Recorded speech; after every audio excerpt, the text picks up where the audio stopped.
Quand elle rencontre le jeune Emmanuel Macron, Brigitte est mariée à un certain André-Louis Auzière, avec qui elle a 3 enfants. Emmanuel et Brigitte Macron, c'est 24 ans d'écart. Et presque autant d'amour. Avant de rencontrer Emmanuel, celle qu'on surnomme Bibi mène une toute autre vie. À l'époque, rien ne la destine à devenir la potentielle future première dame de France. En effet, elle est alors professeure de français mariée à André-Louis Auzière, le père de ses 3 enfants, Sébastien, Laurence et Tiffaine. Un petit retour dans le passé s'impose. Issue du milieu bourgeois d'Amiens, Picardie, la jeune Brigitte, son nom de jeune fille, est prédestinée à s'unir à un homme de son rang, comme l'exigent les bonnes mœurs. Et pourquoi pas le fils d'une des dynasties locales de commerçants? Pour Brigitte, pas question de se plier à la tradition. À seulement 21 ans, alors qu'elle est encore étudiante, Bibi épouse André-Louis Auzière, de 2 ans son aîné. Il est né en 1951, elle, en 1953. La cérémonie a lieu au Touquet, le 22 juin 1974. Fils d'un commissaire aux comptes, André-Louis Auzière est parisien et travaille dans la banque, et plus précisément au Crédit du Nord. Il a la particularité d'être né à Ezeka, une petite commune située au nord-ouest du Cameroun, là où son père travaillait dans l'administration de cette ancienne colonie française. André-Louis est contraint d'emménager dans la cité alsacienne, où il emmène son épouse, la désormais Brigitte Auzière. En 1975, elle donne naissance à Sébastien. 2 ans plus tard, les époux accueillent une petite fille, Laurence. Emmanuel Macron naît la même année, en 1977. Il sera d'ailleurs dans la même classe que Laurence Auzière, sa future belle-fille, au lycée La Providence d'Amiens, où enseigne Brigitte. Le couple Auzière revient finalement habiter à Amiens, la ville natale de Brigitte.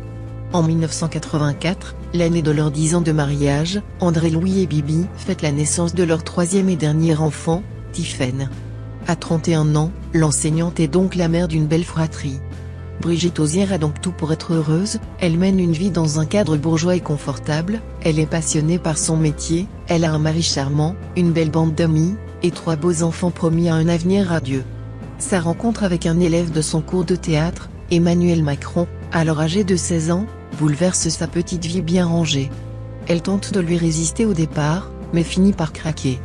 Qu'est-ce qui a poussé Brigitte Auzière, une respectable professeure de français de 39 ans, à tout plaquer pour succomber à un jeune homme, de 24 ans son cadet? Elle évoque peu André-Louis Auzière, son ex-mari banquier. Par pudeur, discrétion. Parce qu'il y a des choses qu'elle ne veut pas, ne peut pas dire? En tout cas, ce dernier ne la rendait certainement pas heureuse, écrit la journaliste politique Anne Fulda, auteur du livre Emmanuel Macron, un jeune homme si parfait. Ligotée par cette vie trop lisse, elle est séduite par les serments, l'intelligence et la fougue du jeune Emmanuel. Les 2 amants commencent à se fréquenter en dehors des planches du théâtre. L'entourage et les parents d'Emmanuel Macron s'opposent farouchement à cette idylle peu conventionnelle. Tandis que leur fils doit partir à Paris, au lycée Henri IV, pour faire sa terminale, ils y voient un moyen de l'éloigner de Brigitte Auzière. Les 2 amants sont éloignés quelque temps. Pendant ce temps-là, le couple Auzière se déchire et sombre. Bibi s'installe alors à Paris, où elle enseigne dans un établissement religieux de la capitale. Elle finit par retrouver son Emmanuel. Elle emménage même avec lui alors que ce dernier étudie à l'ENA, promotion 2004. Le 26 janvier 2006, le tribunal de grande instance d'Amiens prononce le divorce entre André-Louis et Brigitte Auzière. L'enseignante, pressée de vivre, ne perd pas son temps et s'assume au grand jour. En 2007, elle se marie à l'hôtel de ville du Touquet à Emmanuel Macron. La belle histoire ne faisait que commencer.